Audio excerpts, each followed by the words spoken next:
ما عندي طموح اطلع برات سوريا، بس في ظروف بتخلي الواحد يطلع برات سوريا. تعرف انه ببلاد برا بالمانيا وباوروبا كلها دائما المتقاعدين لما بيوصلوا للتقاعد بيتركوا بيحطوا شنطات السفر وبيدوروا العالم كلياته. نحن بالعكس. راتبك التقاعدي قد ايه؟ مليون يعني اقل كمان.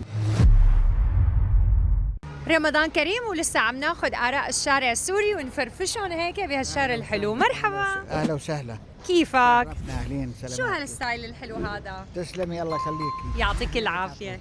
تعال هلا ننسى شوي الوضع ونحكي على شغلة تانية. هلا رح أسألك إذا نمت فقت لقيت جوازك السوري طالع بالأخبار كلاتها إنه جواز السفر السوري وين ما بده بيروح السوري، أي بلد بتروح عليها؟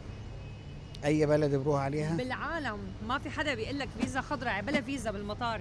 والله انا ما عندي طموح اطلع برات سوريا، بس في ظروف بتخلي الواحد يطلع برات سوريا، وبحب يعني هيك يشوف شيء جديد، يتعرف على شيء جديد. انا رايح على لبنان، رايح على السعوديه، بس بحب روح هلا على دول اوروبا. المانيا مثلا هنيك الي ناس بروح لعندهم. رومانيا. طيب بتعرف انه ألمانيا. المانيا أيوة. بتعرف انه ببلاد برا بالمانيا وباوروبا كلها دائما المتقاعدين لما بيوصلوا للتقاعد بيتركوا بيحطوا شنطات السفر وبيدوروا العالم كلياته. نحن بالعكس. نحن بالعكس. نعم. طيب انه المانيا لك عالم فيها، بس مو جابك تروح على بلد ما حدا بيعرفك فيها؟ ما حدا بيعرفني فيها. تروح على الهند، تروح على مكسيكو، تروح على كوبا. الهند اضرب منا.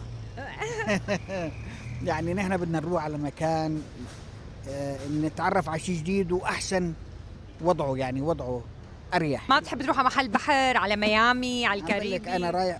لا هاي شغله. المانيا بارده وبيناموا 8 بس. معلش بس يعني هي الحياه الاجتماعيه افضل من تروحي على مكان ما بتعرفي حدا وقاعده مزروبه بالبيت. راتبك التقاعدي قديش؟ مثل كل راتب تقاعدي. مليون يعني اقل كمان اقل من مليون. وليه وشو يعني شو بدك تشتغل شغل تاني غيره؟ والله هلا حاليا ما في عندي ولا شغله غيره. انا بالاساس فلاح يعني. احلى شغله بالعالم. شو وين من وين؟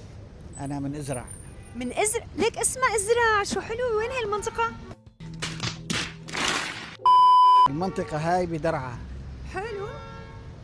اسمها ازرع عبر التاريخ هيك نعم اسمها؟ نعم. ليش هيك اسمها؟ مدينه تاريخيه يعني. عندك ارض؟ عندك ارض هونيك؟ الحمد لله. اوه شو بدك بالراتب التقاعدي؟ روح ازرع. اللي بيعرف يزرع ما بحياته بينضام. انت بدك مستلزمات الزراعه.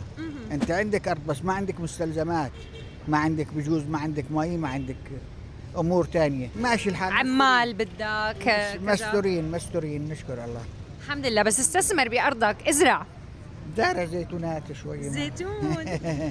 اوه الزيتون، اوه ليمون. تذكرته هذا اوه زيتون، اوه ليمون. هلا العمله الجديده عجبتك عليها كلها يعني منيحه. اول شيء انه ما بتشيلي كميه كبيره لحتى تشتري شغله صغيره. قصدي انه كل شيء عليها زراعي اصلا. طبعا. هي يعني من مكونات البلد. ورساله انه المستقبل زراعه ان شاء الله. يا رب. بتشكرك كثير. المستقبل احسن. كل سنه وانت سالم. وانت سالمه، تنعاد عليها بالسلامه. شكرا كثير.